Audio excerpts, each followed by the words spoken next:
Social media is a huge opportunity to build a following of potential supporters for your nonprofit, especially when you're starting and growing. Some reports say that 55% of people who engage with nonprofit content on social media end up taking some kind of action, volunteering, donating, or supporting in other ways. But so many nonprofit founders and leaders are missing out on this potential because they're approaching social media the wrong way. It's not about posting on every single platform every single day and asking for support or donations all the time. That, in fact, is the fastest way to stretch yourself too thin and not get any results. If you're thinking, but Amber, we don't have a marketing team, or we don't even have our first 100 followers yet, this video is actually for you. I'm going to walk you through your complete nonprofit startup social media strategy. We're going to talk through how to think about your audience, how to choose what platforms to be on, what to actually post, the role of AI in all of this, and how to set up a few simple systems to make social media more manageable as you grow. And by the way, this video topic was requested by one of you, so keep sharing your thoughts in the comments because I really do see them. Before we dive in, I put together a free fundraising starter guide that can help you pair the social media strategy we'll be discussing with different fundraising methods. So just comment the word guide below this video and I'll send you the link to access it if you want it. Let's jump right in. All right, let's start with the foundation, because if you skip this part, none of the other tactics that I am going to share in this video will work. When you are a new or growing nonprofit, what you have to understand is that nobody wakes up, discovers your organization for the first time, and immediately hands over a $500 check. At least not typically. There is a journey that people go through from complete stranger to committed supporter, and that journey is called audience awareness stages. So think of it like this. At the very beginning, someone has no idea that you even exist. Then they discover you. Then they start to learn more and build some trust. Then they engage. They like a post. They share a story. They sign up for your newsletter. And eventually they become a supporter, a donor, a volunteer, or an advocate. The role of social media is to help you move your audience through those stages. But here is the key insight for startups. When you're just getting started, your primary goals are not to raise $1 million on Instagram. That's probably not going to happen without this foundation. Your goals are much simpler, and they are actually more powerful in the long run. Goal 1 is to start building awareness and audience. Just get in front of people who care about your cause. Goal 2 is to practice consistently showing up. Social media platform algorithms reward consistency. They will show your content to wider audiences the more consistently that you post.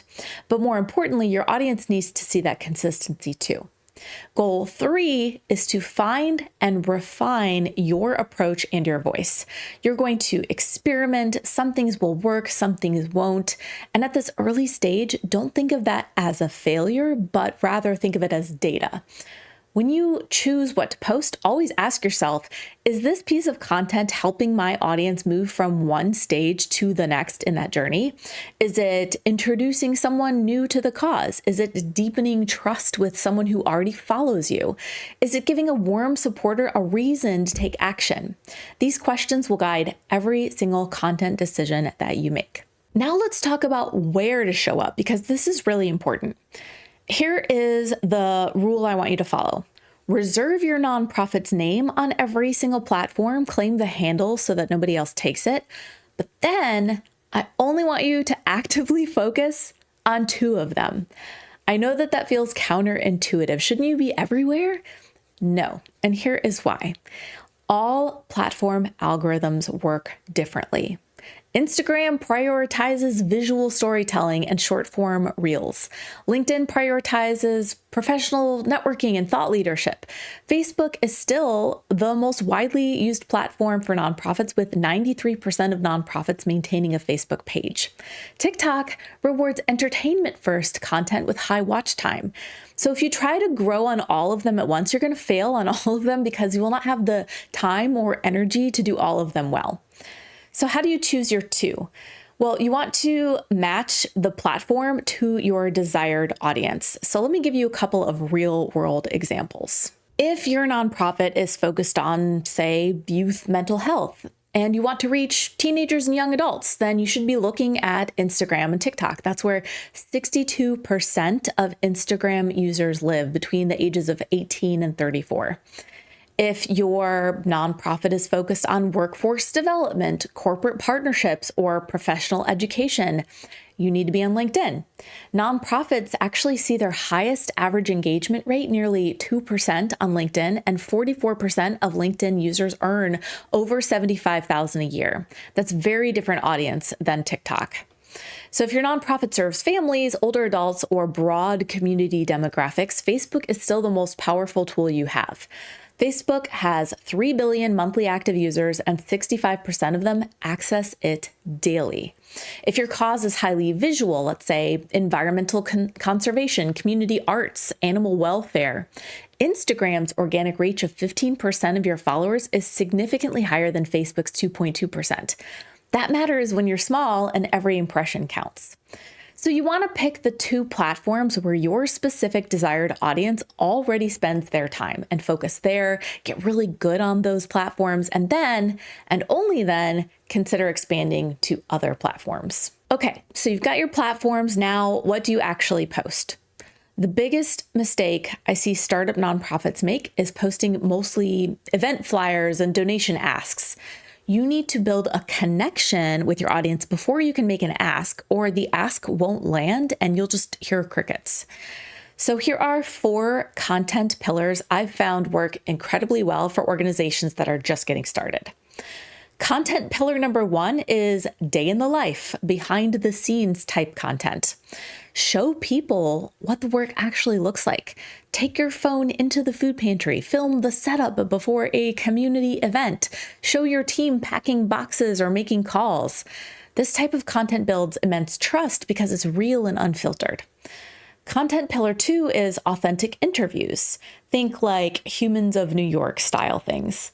Share the real stories of the people you serve if you have their permission, the volunteers who give their time, or the community members who have been impacted by your work. You don't need a film crew. A phone, good lighting, and genuine conversation is enough. And this can be video or photo with a narrative, depending on your platform.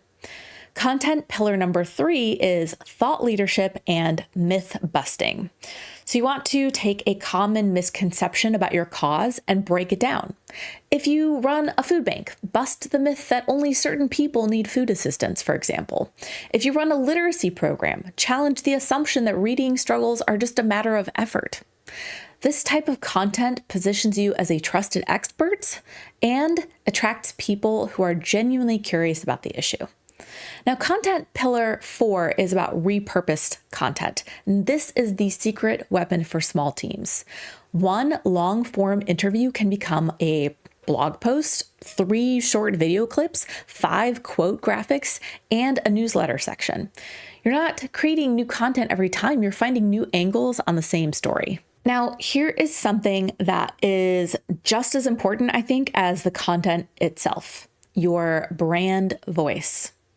Is your organization serious? Is it playful? Is it deeply emotional? Or some combination, depending on the situation? Look at 2 contrasting examples. The National Park Service has a wildly popular social media presence where they use humor and pop culture references and iconic song lyrics to talk about trail safety and wildlife rules. Their strategy is literally called Safety with a Smile, and it works because it is completely unexpected and authentic to how they have chosen to show up. Then look at Charity Water, which uses deeply emotional, stunning visual storytelling to connect donors to the people they are helping. Now, both approaches work, but they work because they're consistent and intentional. Your brand voice should reflect your mission, your community, and the people you serve. A children's literacy nonprofit might be warm and playful, whereas a domestic violence advocacy organization might be serious, empowering, and carefully boundaried. There's no wrong answer, but there is an inconsistent one. Now, to keep all of this manageable, you might create a simple editorial calendar or social media calendar, and you want to plan your content ideas for the next 2 to 4 weeks so you're not waking up every morning wondering what to post. You can use a free tool to do this like Trello, Notion, or even a Google Sheet, but always leave a little room for the spontaneous. Some of the best content comes from a moment you didn't plan, a volunteer who says something really beautiful, a client milestone worth celebrating, a news story that comes up that connects directly to your cause. So you want to plan the structure and think about your brand voice, but stay flexible at the same time. So I do want to take just a minute here to talk about the role of AI in social media and getting discovered by potential supporters too. There are really two dimensions to consider for this, and both matter for your strategy. Dimension one is about AI and discoverability. So the fact is, for better or worse, AI is completely changing how people find information online. You may have heard of SEO, search engine optimization, but now there's something called AEO, or answer engine optimization. So when someone types a question into ChatGPT or Perplexity or Google's AI overview, the AI is summarizing answers from websites and the content that it trusts. And a lot of potential supporters are using AI tools to research causes they might want to donate to and support. So what does this mean for you? It means the content you create, your blog posts, your social media captions, your website pages, it all needs to be written clearly and structured in a way that AI can understand and reference.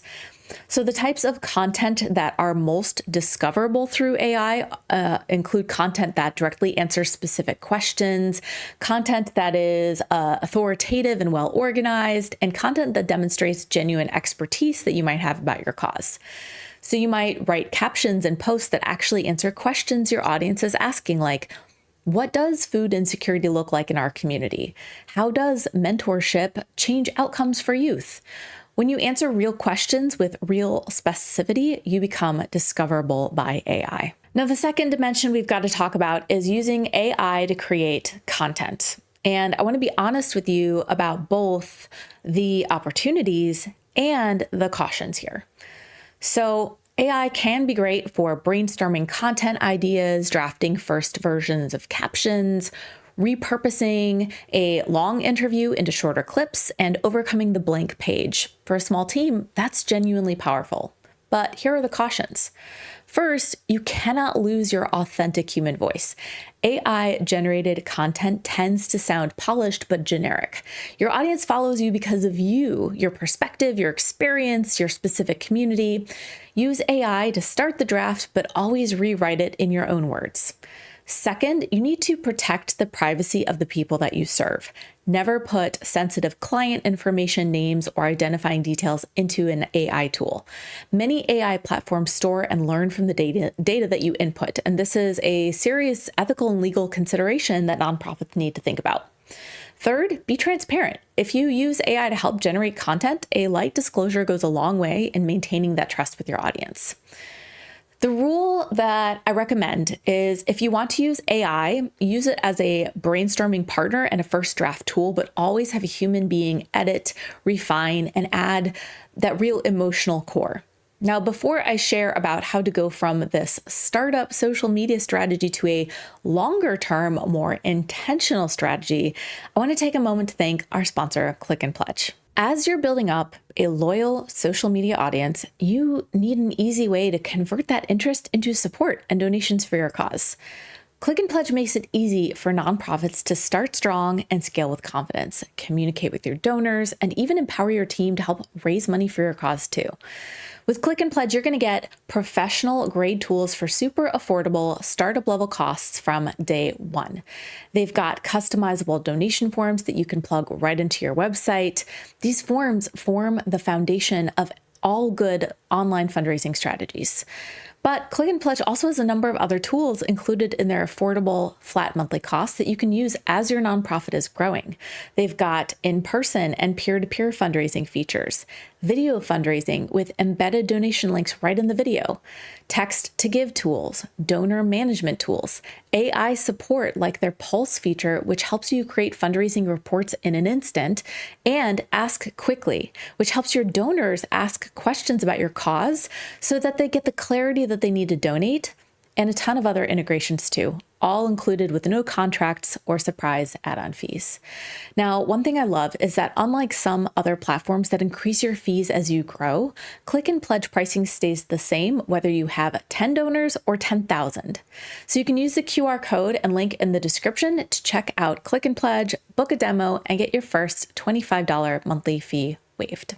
Now, everything that we've covered so far will help you get started, but in the long term, your goal should be to align your social media with the actual strategic goals of your nonprofit.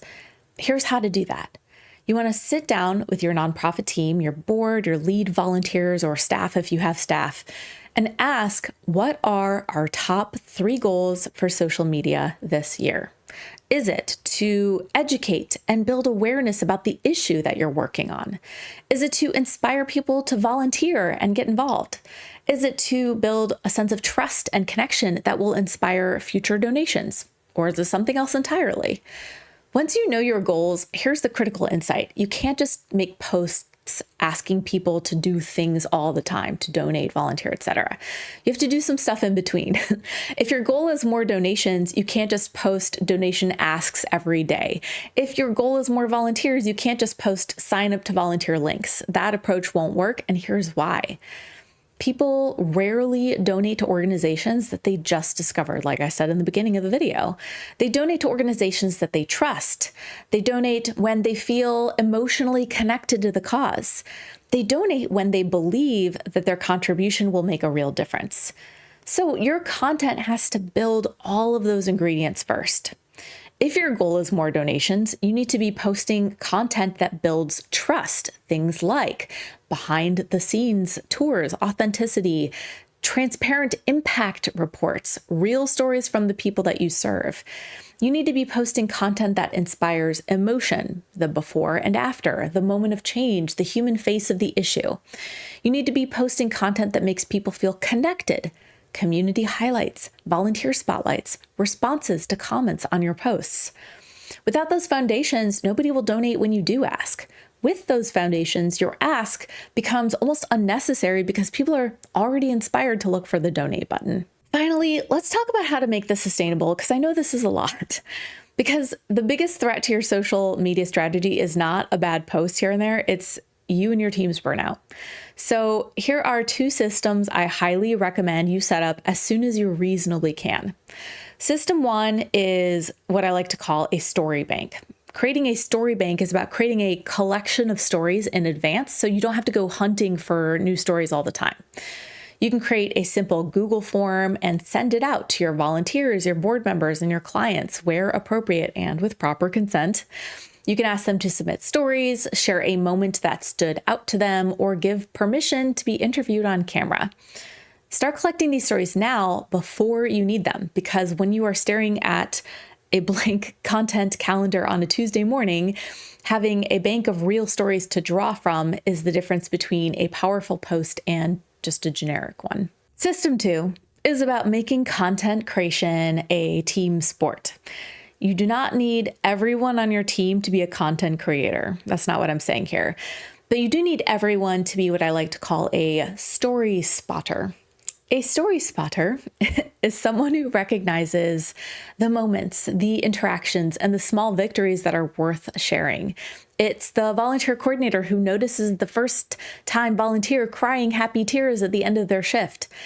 It's the program director who hears a client say something that perfectly captures why this work matters. Teach your team to spot those moments and share them with whoever manages your social media. Not everyone has to edit videos or write captions, but everyone can help be a source of raw material, your eyes and ears on the ground, if you will. When content creation becomes a shared responsibility, it stops being a burden on one person and starts becoming a reflection of your whole organization. The strategy we just walked through is not complicated. It's hopefully consistent for you. Pick your two platforms, know your audience awareness stages, build content that moves people through those stages, use AI thoughtfully, align your posts with your real organization goals, and set up systems that make all of this a bit more sustainable.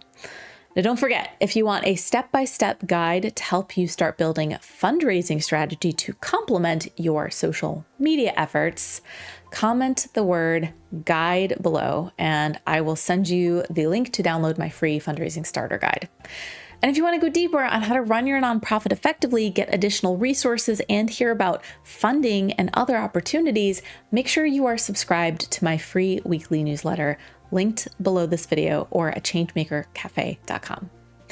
Now, once you get started with your social media foundation, you need to make sure you are telling the right stories to keep your audience engaged. So watch this video next, where I break down the 4 types of stories that turn supporters into lifelong donors.